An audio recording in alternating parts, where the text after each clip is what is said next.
Salam Kerahiman. Hari ini kita akan bahas sama-sama dari buku diary nomor 778. Temanya, jiwa yang rendah hati menikmati bantuan khusus. Dan Allah telah membuat aku memahami bahwa hanya ada satu hal yang tiada tara nilainya dalam pandangannya, yakni kasih akan Allah. Kasih, kasih, dan sekali lagi kasih. Itu yang di-sharingkan oleh Suster Faustina buat kita semua. Hanya ada satu yang tiada tara nilainya, yaitu kasih akan Allah. Dan ini bukan kesimpulan dari Suster Faustina, tapi Suster Faustina katakan, Allah membuat aku memahami, mendapat pencerahan dari Allah, dan satu hal tersebut adalah kasih akan Allah. Kasih, kasih, dan sekali lagi kasih. Tidak ada suatu pun yang dapat dibandingkan dengan kasih yang murni akan Allah ini. Segala macam perbuatan yang bisa kita lakukan, apapun itu, perbuatan yang besar, yang hebat, yang menolong banyak orang, banyak hal ya, tapi tidak ada satupun yang bisa dibandingkan dengan kasih akan Allah. Oh, betapa tak terselami karunia-karunia Allah yang membuat suatu jiwa mengasihi Allah secara tulus. Kita perlu minta, kita perlu mohon sama Tuhan untuk punya kasih yang tulus terhadap Allah. Ini menjadi satu karunia yang luar biasa. Tidak otomatis, tidak simsalabim, tapi sesuatu yang harus kita minta kepada Tuhan supaya punya kasih yang tulus. Dan karunia-karunia tersebut pasti akan Tuhan berikan. Betapa bahagianya jiwa yang ketika di bumi ini sudah menikmati karunia istimewa dari Allah ini.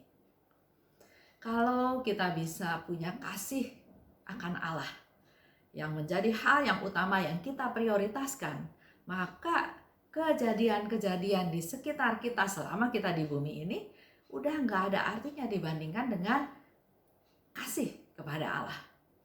Semua yang dilakukan, semua yang dialami, kita persembahkan pada Tuhan sebagai bukti kasih kita kepada Allah.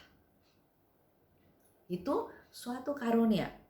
Itulah yang disebut menikmati bantuan khusus. Kita bisa dapat bantuan khusus dari Tuhan kalau kita rendah hati. Fokusnya bukan saya, tapi Allah. Mengasihi Allah. Dan seperti itulah jiwa-jiwa yang kecil dan rendah hati.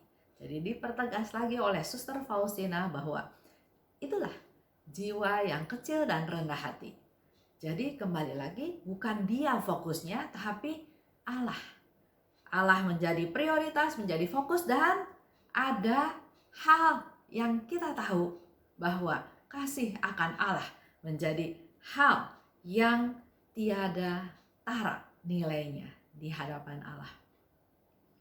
Kita praktekkan dalam hidup kita sehari-hari, dalam perkataan kita, dalam tindakan kita, bahkan dalam pikiran kita, dalam doa.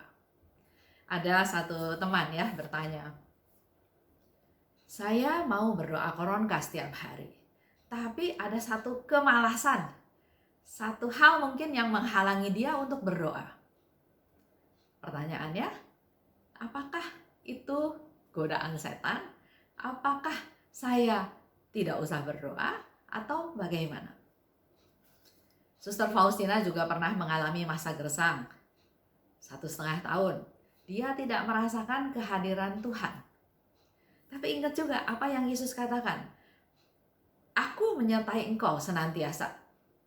Juga pada waktu engkau tidak menyadari kehadiranku, aku tetap hadir. Begitu pula dengan tadi teman yang berdoa koronka yang rasanya kering, yang rasanya malas. Saya katakan tetap berdoa. Tanda kesetiaan, tanda ketaatan, tanda juga memang kita butuh kasih Tuhan. Itulah salah satu juga hal yang kita bisa lakukan, hal-hal kecil yang kita bisa lakukan untuk menyatakan kita mau rendah hati. Saya baca juga satu artikel ya. Tuhan akan mengampuni dosa-dosa kita yang kecil yang tidak kita sadari. Tuhan akan maklumi itu. Tapi sebaliknya, kalau kita sadar kita melakukan dosa walaupun hal sekecil pun, Tuhan nggak berkenan.